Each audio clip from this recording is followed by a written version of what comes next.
Welcome to Some Awesome Games, I'm Rob. Today we're going to be reviewing the Avengers Age of Ultron. So if you enjoyed this video, be sure to leave a like and don't forget to subscribe for more. Before we get into the review, I'm going to quickly rank previous Marvel films so you know where I stand. And then I'm going to rank the Avengers Age of Ultron so you know right away whether it's good or bad. And you can prep those comments of being like, wow, this is the greatest movie ever made. I haven't seen it myself, but it will be, so if you think it's bad, you suck. So, number one for me is Guardians of the Galaxy. That's my favorite Marvel movie so far. It's visually pleasing and very entertaining.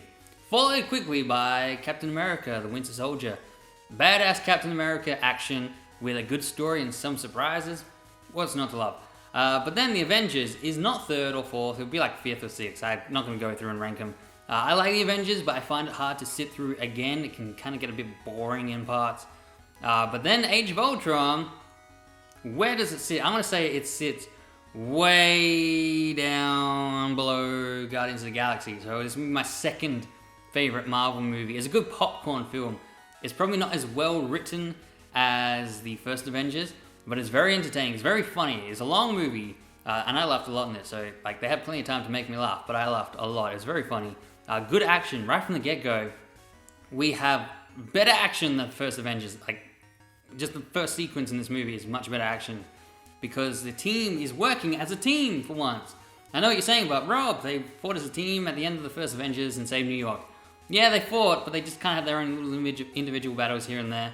In this, they're a single unit, and they're fighting together. It's where we get that slow motion jump-in shot in the trailer. It's very cool. They're storming this guy called Von Strucker, who's a Hydra agent, who was introduced in a post-credit sequence along with these twins that he has who have superpowers now. So they're storming his base to get Loki's scepter back. They've been looking for it, they finally found it, and they're about to get it. But then out come these twins who have superpowers. Von Strucker's been experimenting on them using Loki's scepter. They are considered enhanced people, they're not mutants, they're enhanced. So we've got Quicksilver, who has super speed, so he runs around really fast. He gets this rivalry going with Hawkeye in the beginning, and it just continues on through the movie. And then his sister, Scarlet Witch, has the power of telekinesis, which is a good way of learning about characters. She can enter their minds. So we see all about Black Widow and her past, and why she considers herself a monster, and kind of explains why she has a bit of a love connection with Bruce Banner, which is pushed much further in this movie than the previous one. And we learn about Hawkeye as well. So I would say Bruce Banner, Black Widow, and Hawkeye, Clint, Barton, and Natasha. We learn a lot about these characters, and they kind of take the main stage where Iron Man, Thor, and Captain America take a kind of backseat to this one, especially Hawkeye. Hawkeye could just be called Hawkeye and Friends. We learn a lot about him. We see him a lot in this movie doing stuff. He has a lot more lines in this movie. So it's kind of like, it's refreshing to see these guys. We've seen Iron Man in a lot of movies. We've seen Captain America a lot. We've seen Thor a lot.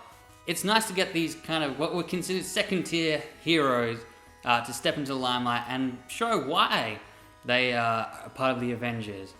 But Scarlet Witch also shows Tony Stark a vision of the future, a terrible future that he feels responsible for and that he can prevent if he puts some effort into it. So we learn what is inside Loki's scepter. Yes, finally, we know exactly what Loki's scepter is, and he uses this newfound knowledge to create Ultron, an artificial intelligence. He doesn't tell anybody but Bruce Banner, who he kind of convinces in to help him.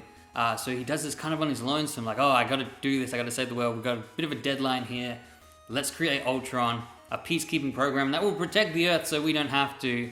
And he does, and it goes bad, and everyone hates him for it because, obvious reason, he's created artificial intelligence that goes a bit psychotic and crazy, James Spader crazy. It's voiced by James Spader, and it's clearly acted by James Spader, Andy Serkis style. Andy Serkis, who also appears in this movie briefly as a bit of a merchant who sells goods and arms and vibranium, which will probably tie into Black Panther later on. So that's a bit of an Easter egg in this movie. But we get Ultron, who just is a digital enemy, and when he comes in, you're kind of like, oh man, how the hell do you stop a guy who can upload and download and be everywhere at once? But physically, he's not a threat. He's kind of a disappointment in an enemy. He is James Spader, Like I said, he's clearly acted by James Spader. All his mannerisms and characteristics are James Spader. If you've ever seen James Spader act, it's him just stretched out into this big metal body. And yeah, Ultron's just a paper enemy once again, just like in previous Avengers with all the aliens coming down. The only threat is really the Avengers getting tired when fighting him. But Ultron also has a plan that no one knows about, and that is the big surprise at the end. He has a plan, and when it happens, that is the threat. Not Ultron, just this thing he has created, and you're kind of wondering, like, how the hell do you stop that? And that's pretty exciting. The end sequence is kind of like, it's a bit heartbreaking in places. Entertaining as all hell, especially when you once again see everybody and new characters. There is another new Avenger who joins the team through the power of Loki's scepter again, and he has a wow moment in this movie for Marvel fans. He does something that is impossible. So like, it's previously established that this is impossible, and when this new character appears, you're kind of like, is he good? Is he bad? I don't know. But then he does this wow thing, and you're just like, the entire audience, like, clearly everyone I saw it with was Marvel fans, or like majority were, because when he did this, everyone just went, whoa, like, it was just audience wide wow. So that kind of set his place in the film, and that's probably the big wow moment in this movie. There wasn't, that's the thing, I'm always angry. There's no like real memorable moments. And like I said, Quicksilver was in this movie. He was in X-Men Days of Future Past, which had that amazing slow motion sequence. They don't do that. They don't try to top that. There's no Battle of the Slow-Mo sequences in this.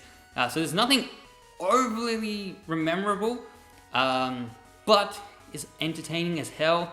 My only nitpick would be it is visually bland, incredibly bland. We got like opening sequence in the snow, so it's all grays and whites, and then they go to South Africa, it's just browns and oranges, and then back to Rubble Town of browns and grays. It's just like, compared to Guardians of the Galaxy, which has these beautiful scenery shots of space and stuff and beautiful colors, visually incredibly bland, but entertaining as hell. Refreshing with these second tier heroes stepping up to first tier heroes and being like the main focus in the story, and there's quite a few surprises. Some things you really expect, and you're finally like, yes, finally you told us that. Great new characters. The end lineup is completely changed. There is a mid-credit sequence, which, once again looks to the future and teases what is coming. There is no after-credit sequence, so if you're seeing any floating around, Spider-Man is bullcrap. There is no after-credit sequence. But overall, like I said, I really enjoyed this. I would rank this as my second favorite Marvel movie. I would watch it again. There's not a whole lot of things I can nitpick. I mean, like, sometimes it's a bit choppy editing-wise. It does jump a bit, but it is a very long movie, so I completely understand why they feel the need to, like, have something there and then be like, yeah, no, take that out, jump to here, jump to here, jump to here. I get that. It would be like a 50-hour movie. I guess fans wouldn't complain if it was. So sometimes, being an editor myself, I can see things I'm kind of like, oh, I didn't like that. But that's nitpicky stuff.